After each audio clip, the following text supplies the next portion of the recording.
दोस्तों जय हिंद। स्वागत है आपका ज्ञान की पिपासा चैनल पर। अगर आपने अभी तक चैनल को सब्सक्राइब नहीं किया तो चैनल को कर लें सब्सक्राइब और बेल आइकन को भी प्रेस कर लें ताकि चैनल से संबंधित सभी तरह के अपडेट्स आपको मिलते रहे। दोस्तों आज के इस ऑडियो आर्टिकल कार्यक्रम में हम भारत में प्रोजेक्ट टाइगर के बारे में बात करेंगे कि कैसे भारत में प्रोजेक्ट टाइगर की शुरुआत हुई और वर्तमान में क्या स्थिति है। तो आइए वीडियो को शुरू कर दें। दोस्तों बीते 1 अप्रैल को भारत में प्रोजेक्ट टाइगर को शुरू हुए 50 वर्ष बीते। यानी 1 अप्रैल को भारत में प्रोजेक्ट टाइगर को शुरू हुए 50 वर्ष बीत चुके हैं। देश में प्रोजेक्ट टाइगर की शुरुआत की अगर बात करें तो 1 अप्रैल 1973 को देश में प्रोजेक्ट टाइगर की शुरुआत हुई थी। उस समय यानी 1973 के समय देश में जो टाइगर रिजर्व थे उनकी संख्या लगभग 7-8 या 9 के आसपास रही होगी। लेकिन वर्तमान में देश में टाइगर रिजर्व की संख्या बढ़ करके 54 हुई है। और न केवल टाइगर रिजर्व की संख्या बढ़ी है बल्कि बाघों की संख्या में भी इजाफा हुआ है। और 2018 में जो बाघों की जनसंख्या ने रिपोर्ट आई थी बाघों की संख्या को लेकर के, उसके मुताबिक लगभग 2967 बाघ देश में पाए गए थे।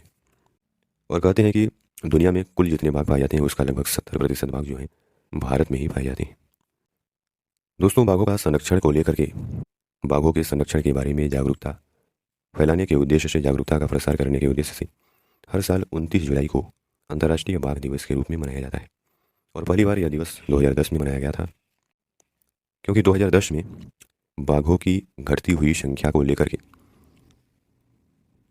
बाघों की घटती हुई आबादी को लेकर के 2010 में रूस के सेंट पीटर्सबर्ग शहर में ग्लोबल टाइगर समिट हुई थी, जिसमें 2022 तक टाइगर पॉपुलेशन को दोगुना करने का लक्ष्य रखा गया था। इस समिट में सभी 13 टाइगर रेंज नेशन यानी वे देश जहाँ पर बाघ पाए जाते हैं उन देशों ने हिस्सा लिया था। इसमें भारत के अलावा बांग्लादेश, भूटान, कंबोडिया, चीन, Indonesia, Laos, Malaysia, Myanmar, Nepal, रूस, थाईलैंड, वियतनाम आदि हिस्सा लिए थे। 2010 में तय किए गए लक्ष्य की ओर भारत जो है तेजी से बढ़ रहा है। और कहते हैं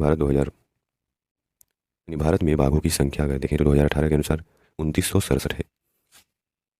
और भारत ने समय से पहले ही इस लक्ष्य को हासिल कर लिया है। अगर बात करें प्रोजेक्ट टाइगर की शुरुआत की तो इसकी शुरुआत 1 अप्रैल 1973 से की गई।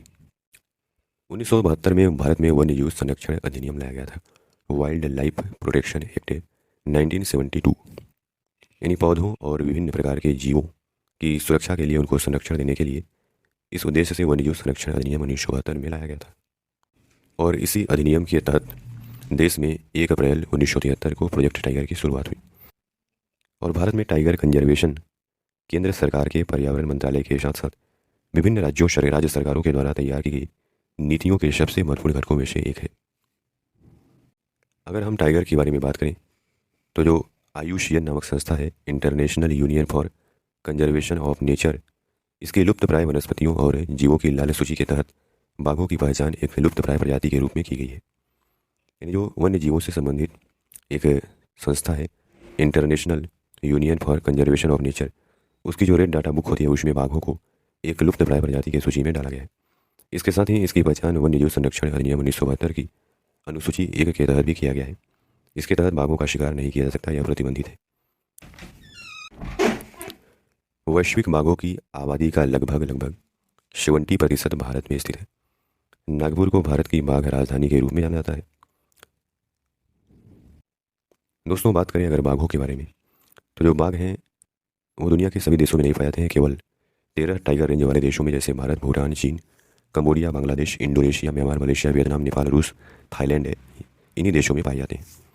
और भारत में भी कुछ राज्य हैं जैसे मध्य प्रदेश, कर्नाटका, उत्तराखंड, इन राज्यों में जो बाघ हैं वो उनकी संख्या ज़्यादा है। मध्य प्रदेश को टाइगर स्टेट के रूप में ख्याति प्राप्त है क्योंकि यहाँ बाघों की संख्या ज़्यादा है।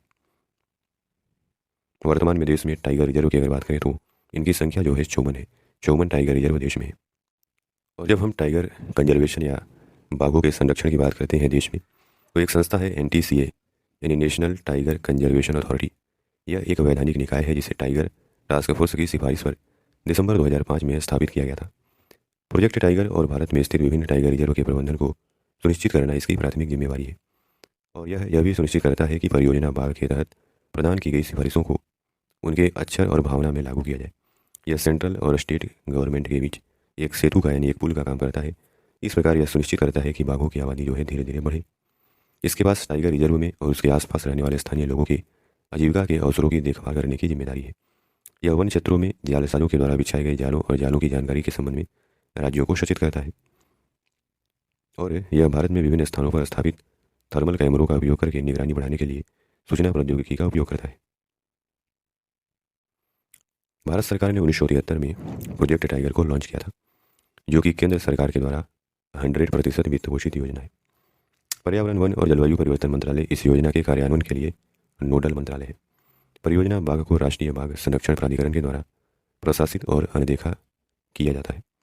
प्रोजेक्ट टाइगर के तहत राष्ट्रीय बाघ संरक्षण प्राधिकरण के द्वारा पहचाने गए विभिन्न टाइगर रिजर्व में बाघों के स्वस्थानीय संरक्षण को सुनिश्चित करने के लिए विभिन्न राज्यों को धनराशि प्रदान की जाती है। प्रोजेक्ट टाइगर के तहत स्थानीय आबादी की भागीदारी को भी प्रोत्साहित किया जाता है, जिससे स्थानीय समुदाय और वन अधिकारियों के बीच विश्वास की कमी को कम किया जा सके। यह अंततः भारत में बाघ संरक्षण की संभावनाओं को बढ़ाता है। प्रोजेक्ट टाइगर के तहत कोर और बफर क्षेत्र की पहचान। तो कोर क्षेत्रों को एक कानूनी दर्जा प्रदान किया गया है और इसे राष्ट्रीय उद्यान और वन्यजीव अभ्यारण्य के रूप में पहचाना जाता है। ऐसे क्षेत्रों में कोई भी वानिकी संचालन या मानवीय गतिविधियां जो है वर्जित हैं। और बफर क्षेत्र बहुउद्देशीय क्षेत्र हैं, जिनमें वन और गैर वन भूमि दोनों शामिल हैं और वास्तविक गैर वन भूमि के अस्थायी उपयोग की अनुमति है। प्रोजेक्ट टाइगर की वजह से देश में बाघों की जो आबादी है बढ़ करके 2967 हो गई है। इसने भारत के अन्य पर्यावरण संरक्षण प्रयासों को बढ़ाने में मदद दी है। और दोस्तों, हम अगर बात करें उस टाइगर रिजर्व की जहाँ पर पहली बार प्रोजेक्ट टाइगर की शुरुआत हुई, तो भारत का जो पहला टाइगर रिजर्व है उसे बनाया गया उत्तराखंड में जो स्थित है जिम कॉर्बेट राष्ट्रीय उद्यान। 1973 में प्रोजेक्ट टाइगर के तहत बाघों के संरक्षण के लिए जिम कॉर्बेट राष्ट्रीय उद्यान में प्रोजेक्ट टाइगर की शुरुआत की गई, जिसका नाम बदल करके अब कॉर्बेट राष्ट्रीय उद्यान कर दिया गया है और यह उत्तराखंड के नैनीताल जिले में स्थित है। और हम बात करें अगर नवीन टाइगर रिजर्व की, तो छत्तीसगढ़ के the Guru Ghasidas national park and the Tamor Pingla wildlife sanctuary को नया टाइगर रिजर्व घोषित किया गया है, जो कि देश का 54 यानी 54वां बाघ रिजर्व है, टाइगर रिजर्व है। अगर देश के कुछ टाइगर रिजर्वों की हम बात करें तो पश्चिम बंगाल में बक्सा टाइगर रिजर्व, सुंदरबन राष्ट्रीय उद्यान, उत्तराखंड में Corbett tiger reserve, Rajaji tiger reserve और कॉर्बेट यानी Jim Corbett national park, Uttar Pradesh में Pilibhit tiger reserve, Dudhwa tiger reserve, Telangana में अमरावती टाइगर रिजर्व, तमिलनाडु में Mudumalai tiger reserve, Kalakkad Mundanthurai tiger reserve, Anamalai tiger reserve, Rajasthan में Mukundra hills tiger reserve, Sariska tiger reserve, Ranthambore tiger reserve, Orissa में सतकोशिया टाइगर रिजर्व और Similipal tiger reserve, Maharashtra में Nagzira tiger reserve, Melghat tiger reserve, Madhya Pradesh में Sanjay Dhori tiger reserve, Panna tiger reserve, Pench tiger reserve, Satpura tiger reserve, Bandhavgarh tiger reserve और Kanha tiger reserve, Jharkhand में Palamu tiger reserve और कर्नाटका में बेलीगिरी रंगनाथ मंदिर टाइगर रिजर्व, भद्रा वन्यजीव अभ्यारण्य, बांदीपुर टाइगर रिजर्व, छत्तीसगढ़ में इंद्रावती टाइगर रिजर्व, उदंती सीता नदी वन्यजीव अभ्यारण्य। इसके बाद आंध्र प्रदेश में नागार्जुन सागर सिसरम। तो दोस्तों, ये कुछ महत्वपूर्ण टाइगर रिजर्व्स हैं हमारे देश में। अब दोस्तों, अगर हम अपने देश में बाघों की संख्या के बारे में बात करें तो 2006 से भारत में बाघों की जो आंकड़े हैं वो जुटाए जा रहे हैं, संख्या यानी जो गणनाएं हैं वो हो रही हैं। हर 4 साल में हमारे देश में बाघों की संख्याएं यानी बाघों की गिनती होती है, यानी बाघों की गणना प्रत्येक 4 वर्ष में एक बार की जाती है। लास्ट 2018 यानी 2019 के बीच यानी 2019 में बाघों का जो रिपोर्ट थी वो जारी की गई थी। इसमें मध्य प्रदेश में सबसे ज़्यादा बाघ पाए गए थे 526, कर्नाटका में 524, उत्तराखंड में 442। इसीलिए मध्य प्रदेश को टाइगर स्टेट भी कहा जाने लगा। मध्य प्रदेश में बाघों की आबादी का लगभग 71% और महाराष्ट्र में 64%, कर्नाटका में 29% है। सॉरी, महाराष्ट्र नहीं है, उत्तराखंड होगा ना, कर्नाटका होगा, कर्नाटका फिर उत्तराखंड।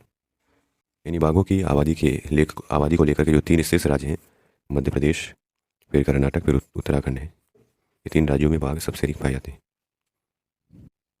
और अगर विश्व स्तर की बात करें तो दुनिया भर में 4500 बाघ हैं, जिनमें से 2967 भारत में बताए जाते हैं।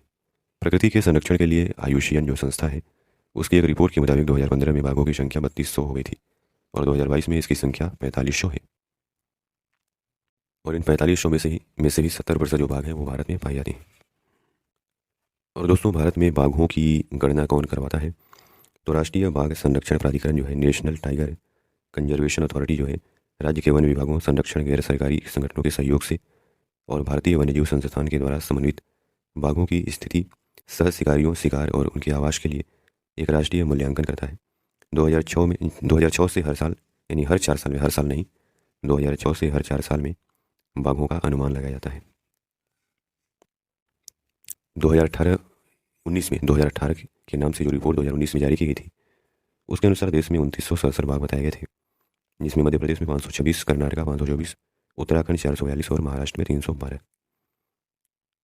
दोस्तों, इस प्रकार जो लक्ष्य 2010 में सेंट पीटर्सबर्ग में तय किए गए थे कि बाघों की आबादी को 2022 तक में दोगुना करना है, तो भारत ने उस लक्ष्य को करीब करीब हासिल कर लिया है।